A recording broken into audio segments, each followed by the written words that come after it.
All right, we're doing a top 10 list of the top 10 worst Agricola cards. And I've always said that like every Agricola card has some use for it. There's some use for almost every single Agricola card. I think every single Agricola card has some fringe cases in which it could be used, no matter how bad it is. But we're going to look at the top 10, what I think are the worst Agricola cards that have ever existed. What I think are the worst Agricola cards that have existed. I think these are the worst ones. Either they're too fringe to be playable, or the effect is like very rarely worth the cost. So we're going to see a lot of cards. We're going to start off with an honorable mention. The first honorable mention, so there's going to be a few honorable mentions here. The first honorable mention is a card called Conspiracy. In order to play this, it requires you have one BI deck card in it, which is a deck with a very small amount of cards in it. And it says, in the field phase of his harvest, you receive a food for every 2 BI deck cards you played. At the end of the game, every player receives 1, 2, 3 bonus points for 1, 3, 5 played BI deck cards. Now, this card, the reason that it is an honorable mention for being a bad card is that you need a critical mass of cards from a very specific deck for this to be useful. This card's not very good if you don't have any BI deck cards. And if you're playing like a curated set, and one thing that I should mention is that when I'm considering the goodness of these cards, I'm imagining that you could play with any other cards available. So like it could be the case that there might be some rare combo that makes a card good. Here, if you're playing a curated deck with like a bunch of cards in it, very seldom are you going to run into more than one BI deck card. And so for that reason, it's just not going to be playable like ever because you need too many other cards. That being said, if you were playing like a smaller deck with just BI deck cards, then maybe this is okay. But it's such a rare deck that you're probably not going to play with that. So this is my first honorable mention. Second honorable mention is a Z-deck card called Taxidermist. And basically, when you convert animals to food, you can place some of them on this card instead of returning them to the supply.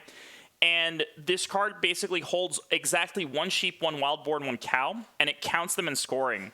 Very fringe, useful card. The only time that I can think of this card being useful is if you need to convert animals to food and you also want the extra points for the card. So, like, this card can be worth a max of 3 points, but, like, if you already have animal space to hold the animals, then, like, it's good. I could see this being useful if, like, you don't have any animal space, but you want to take animals off the board and convert them to food, and then maybe this card could be okay if you have literally no animal space.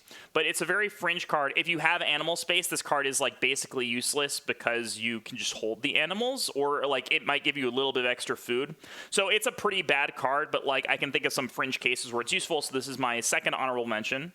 And yeah, when I mention these cards, by the way, I'm going to try and mention the places where they have some amount of usefulness, even if basically the less useful on average the card is, the worse it is, in my opinion. Finally, the last honorable mention is a card called Holiday House. Holiday House is a card that gives 8 bonus points, which is pretty good. It has a pretty ludicrous cost of 2 reed plus 3 of either wood or clay. And it says in round 14 you can't place family members, but you still have to pay for the harvest at the end of round 14. So you get 8 points, you pay this ludicrous cost, but then you can't take any actions in round 14. So you might be asking, okay, well, why isn't this card the worst card ever? Because not taking any actions in a round is pretty terrible, because actions in the later rounds tend to be worth a lot of points, and you still need to get food for the harvest. So like 8 points is typically not worth enough to make up for the fact that you're sacrificing all your actions, unless you had few actions in the first place, but you have to get the resources to play this, so it's pretty bad. So the main way that this card is good is when combined. There's another card that can also skip round. It skips round 13 and 14 and gives you 13 points, but it says that you don't have to pay for those harvests. So I think it's called Military General. And so when you play these cards in conjunction, you skip your round 13 14 harvests, and you get like 21 points for doing it, which is an insane amount of points. So this card has a combo with another card that's legitimately good in a game. Without that combo, it's just not great. There are fringe situations where it can be useful, but that's why it's an honorable mention, not in my actual top 10 list. And so for the green screen, we're doing without the green screen. I don't like the green screen when doing these videos. And yeah, with small family games, it could be okay if you're doing like a two-person game and you never grow without room. Then this could in principle be okay. But like, you know, if you have 3 family members, if those 3 family members can take actions that are worth 3 points apiece, then, you know, which is not unreasonable to have 2 to 3 point actions like on that, it makes it not very good. So with that, we're getting into my top 10 list. The first card in my top 10 list is a new card. There's a couple of cards that are from the newer set on this. So I scoured everything to make this list. I scoured all the old decks, all the new decks, and I picked out the cards I thought were the worst. This is my number 10 worst card. Is a card called Plebiscite. This is a card that's in the A deck, so this is a new expansion deck. And it says, anytime before another player takes an unconditional sow action, you can give them a grain from your supply to get 1 bonus point. Now, there's a couple reasons why this card is pretty terrible in my opinion. Firstly, giving a grain for a bonus point is not a good conversion unless you have a lot of grain, like a field watchman level of grain. But even worse than this is that giving another person a grain before a sow action, that is like the worst time you could give someone a grain. Because either they can sow it in the ground and turn that 1 grain into 3 grain that you're giving them, or what does the sow action typically give you with it? It also gives you a bake action. So maybe you're giving someone food. So I think that a lot of the time when you play this, if you're giving someone else a grain, it's helping someone else more than it's helping you, right? 1 bonus point for a grain is a pretty bad conversion rate on its own, but it's made even worse by the fact that you're helping someone. But I can see this card being incredibly good if someone else has a way to sow a lot. You have access to like a field watchman level of grain where you can get access to a lot of grain, and the grain is like maybe helping someone else, but you can get like many points off this. So like if this could possibly be like a 6-point card for you because you're playing like field watchman or something like that gives you a ludicrous amount of grain, then I could see this card being playable. But I think on average when you play this card, it's going to help someone else more than it helps you. And so that's why it's at my number 10 spot. I think this card is like really bad, but maybe like 1 in a million games this card will like pop off and like win you a game. And so, but it's still a terrible card on average. So that's why it's on my number 10. My number 9 spot is Recluse, and you'll notice one theme of really bad cards. A lot of really bad cards have like give you a really mediocre amount of food. Like, and sometimes food times can be good. A card that gives you a bunch of food early on in the game, like even a card that gives you like 4 or so food, like whenever you play it, would be like an okay card because it can bail you out of situations early on. But some food cards are like pretty bad. So this food card says at the end of work phase, whenever 1 or more of your people are the only people on a column of the board, you receive 1 food. You can only receive 1 food from the Recluse each round. For example, rounds 12 and 13 form a column. So basically on the Agricola board, there's columns of things, and if your people are the only people on a column, then you get a food from that. So this card, I think, it can give you an okay amount of food, but it's pretty like unlikely to happen. You have to do a little bit of work to set this up, and getting a food just for having your person be the only person on a column of the board is not really that good. I think that like the reason I have this at number 9 and not a little bit higher on the list is because I think that it can give you a lot of food. I mean, if you play this in round 1 and you trigger it like every other round, maybe it's like 6 or 7 food, and that's like not great, but it's okay. But I think on average, this card's going to give you like maybe a little bit lower than that. And so it's just like not a great card. I think that like if you're very cognizant about it, you play around it really carefully, which is a lot of work to do for 1 food every round. It's just like it gives you an okay amount of food. And so like, but on average, it's not going to give you that. So that's why it's my number 9 slot for worst card. At number 8, we have the original Stable Master. So the new Stable Master, when you play it, you can build a stable for a wood. And you get this effect of the Stable Master, which is that one of your, and only one of your unfenced stables can hold 3 animals of the same type.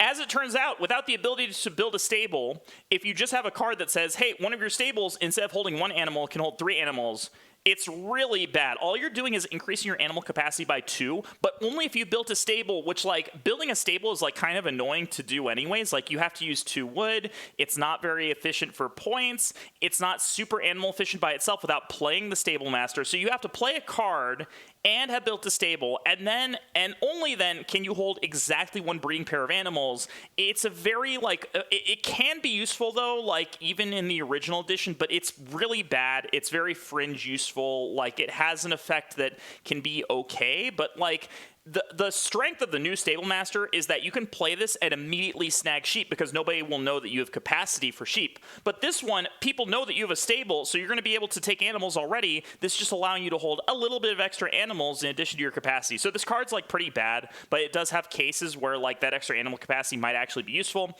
So that's why it's my number 8 card. At number 7, we have our first minor improvement. It's pretty hard, I will say, for minor improvements to be like truly awful, because minor improvements are a lot easier to play. If they have negligent effects, then that's sort of okay because it's a minor improvement. But a minor improvement that has no effect is like pretty bad. So this is Begging Letter. In order to play this card, you have to have no food in your supply, which is already like a pretty rough thing to do. And when you play this, each of your opponents has to give you a minor improvement from their hand, and you choose one of those cards and take it into your hand, and then you shuffle the remaining cards and the Begging Letter, and you deal one at random to each of your opponents, and then immediately afterwards you can play an additional minor improvement. So basically, when you play this card, your opponents choose which card they give you, so they can give you the worst card in their hand, and then you get to play one of those cards, but it's the worst card in each of your opponent's hands, which that's probably not going to be very good.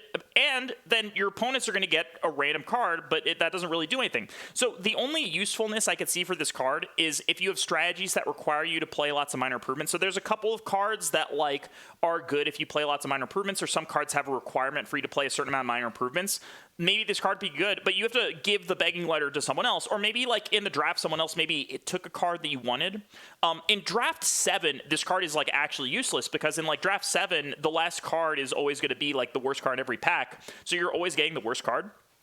In higher draft formats, this card might be okay. If you're like in draft 10 and the last card is like the best card out of 4 cards in the pack, then this card might be okay. But even still, you're still getting the worst card in someone else's hand. So like, I think that the cost to play this is like pretty rough. You have to be in kind of a weird spot to play this, and it's the case that like the effect is like pretty bad.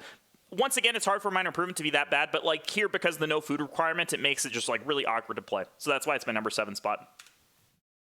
Next, we have Resource Analyzer. So this is another newer card. This is a C-Deck card. And it says, but not one that's implemented on on Board Game Arena right now.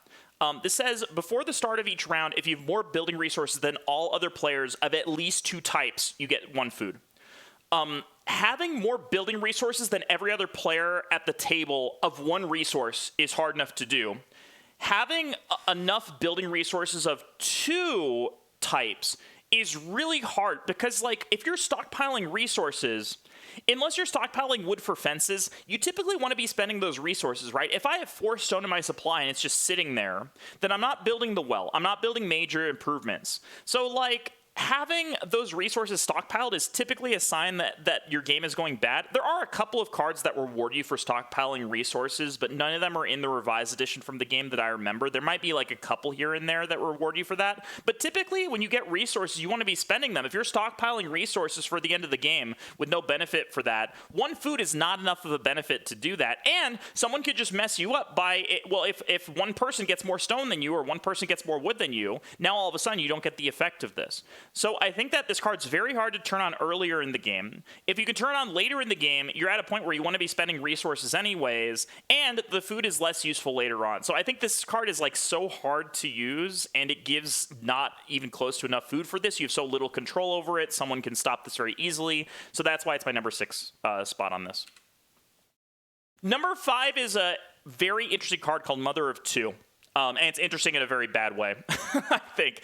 So it says, as long as you have exactly 4 family members, so already that's very restrictive, whenever you place your second person in a work phase, you can place it between 2 adjacent and unoccupied round cards from rounds 1 to 7. So that is Major Minor Sheep, Plow Sow Fences, and then Family Grow, Renovate, and Stone. And if you do, you take both actions consecutively in any order. Both actions count as occupied afterwards. So this card is awkward for many reasons. Like the usefulness here is very fringe, and that's why it's so high in the uselessness category. Sorry.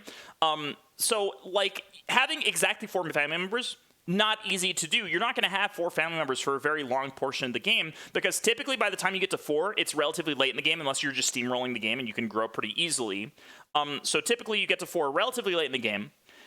Then this only triggers on your second person in the work phase, and the 2 actions that you want to take with that second person have to be adjacent to each other. So like if I want fences and sow bake bread, kind of weird to want both those actions because fencing is something that you only maybe do once or twice in a game. Sewing is something that you maybe only do once or twice in a game, so it might be difficult to align. You take it with your second action, but then you get both those actions consecutively. So like it only working on those rounds 1 through 7 spots is pretty weird. Like you can't ever use growth with it really because then it'll turn off the mother of 2. So like you could use growth in something else and maybe get 1 action out of this. The best case scenario for this is that I could see you getting like maybe 2 or 3 extra actions out of this if like sheep or major minor are next to something very good. So like if sheep and major minor are next to each other, and then maybe this card can get you like an extra action like a couple times, but like then at that point, right, playing the occupation is an action, so it's just replacing itself as an action, and then maybe getting you 1 more on top of that. So the best case scenario for this card is that I think it could get you maybe 1 extra action, and you have to plan it really carefully, and then you have to plan to grow to 4, all of which are very difficult to do. Like the stars basically have to align for that, but like if you can utilize the effect is okay. It just is like so hard to be able to use. It's such a rare instance that I feel like it's gonna be so useless most of the time. It's so fringe, it's so conditional that I have to put it in my number 5 slot. I think that this is maybe like a 1 in 100 chance of this card ever working out to be advantageous when you play it. I think most of the time it's just not going to be good. But if it is, like, it could just replace itself as an action, so it's fine. Number 4, we have the last minor improvement on this list. This is a card called Hovering Stone. As a note, this card has been, there's been some whiteouts on this card on Play Agricola. So it says a wood on the text version of the real card, but it was changed to say a stone because it's called Hovering Stone. Why would it not give you a stone? It's so weird. Even though if this card gives you a stone, it still is really, really bad. So basically this card is a pass card, where it says, as soon as you use the round space with number that is equal to the number of stone in your supply, you get 1 stone from the general supply. So this card is 0 cost, which is fine. It gives you a stone, but it only gives you a stone when you use a round space with equal to the number of stone in your supply. So firstly, you have to have a stone to be able to get a stone from this card. If you have no stone, there is no round space that's round 0 card. There's only round 1 through 14 cards, right? So you have to have a stone in your supply, and you only get the 1 stone when you take the action space that's equal to that number of stones. So if I have 1 stone, this card doesn't ever give me a stone until I use the round 1 action space. And if I get more stone, then I have to change it to the round 2 action space. So this card doesn't even give you a stone immediately, which, like, that's a mopey effect by itself. It gives you it when you use that action space, and to make it even worse, it passes to someone else, so someone else gets to use the effect of this card, even though this effect is really mopey.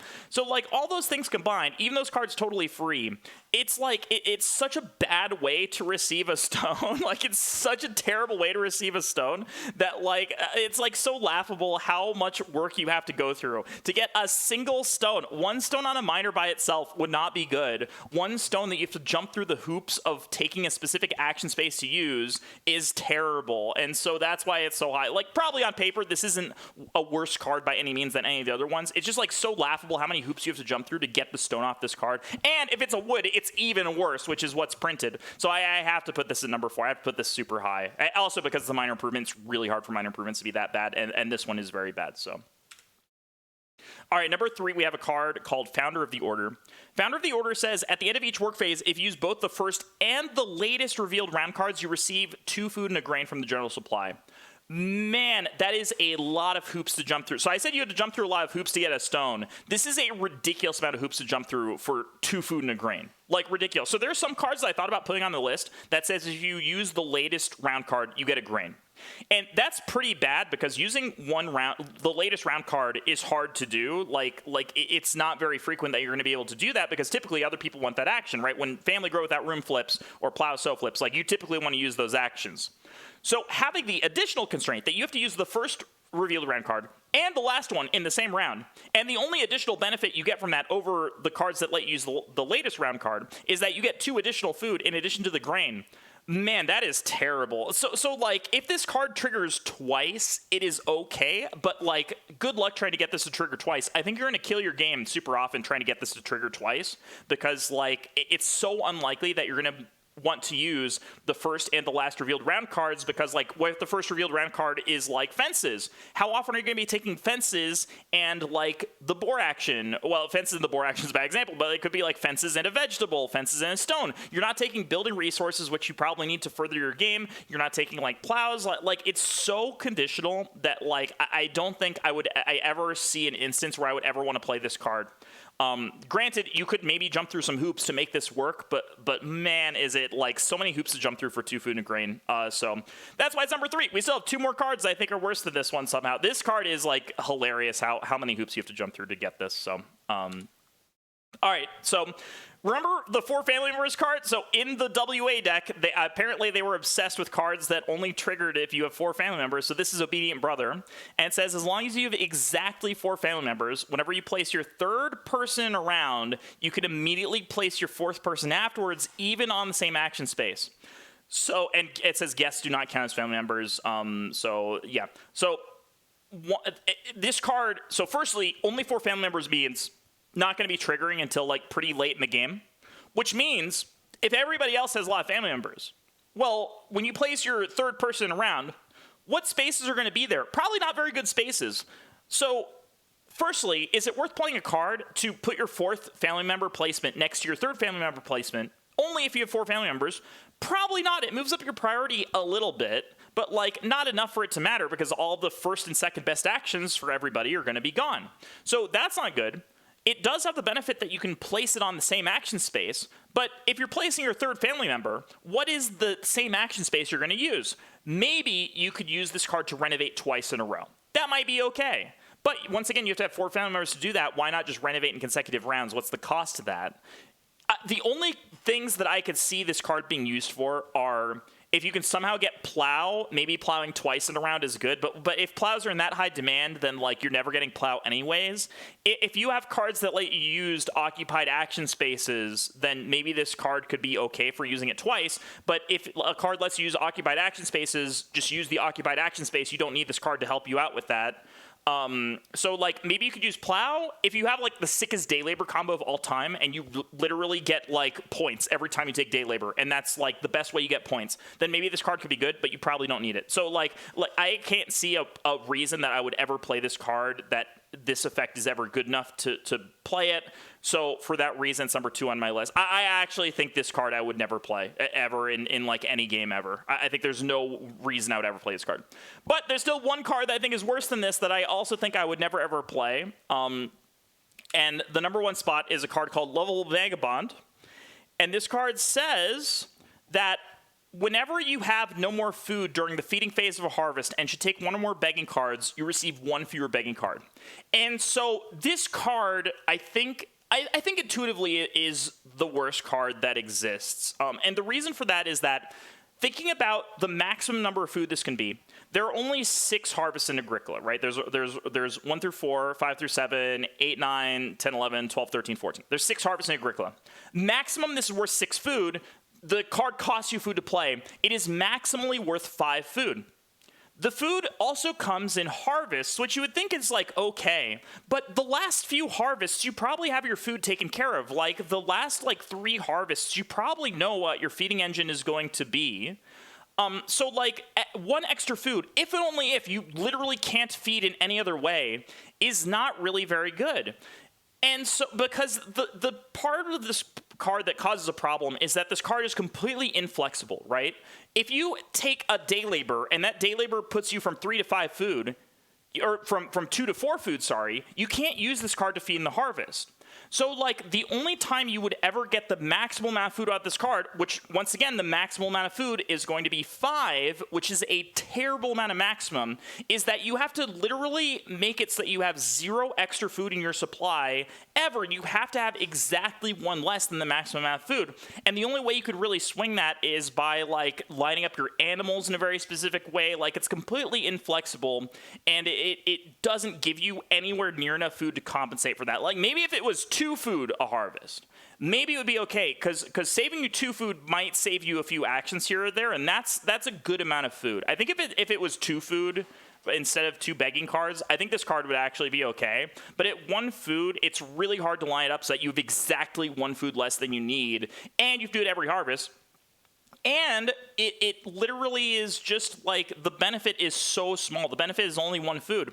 Why not just play a card that gives you, food? Like if you play a card that gives you 4 food immediately, that's going to be better than this card because it gave you 3 food. Sure, it's less food than this card could give you, but you can use the food whenever you want to, and you don't have to worry about stockpiling it instead of it doing it. So I think that the inflexibility of this card, along with the fact that like the maximum benefit it gives you is just so small, that is why I think this is my worst card. Definitely like the top few cards of this list, like you can make some arguments about things, but all these cards are very bad. So with that wraps up my list of my top 10 worst Agricola cards. Are there any that I missed? Are there cards that you think are worse than these ones? Which one do you think is the worst? You might not agree, you might disagree. Please let me know in the YouTube comments below.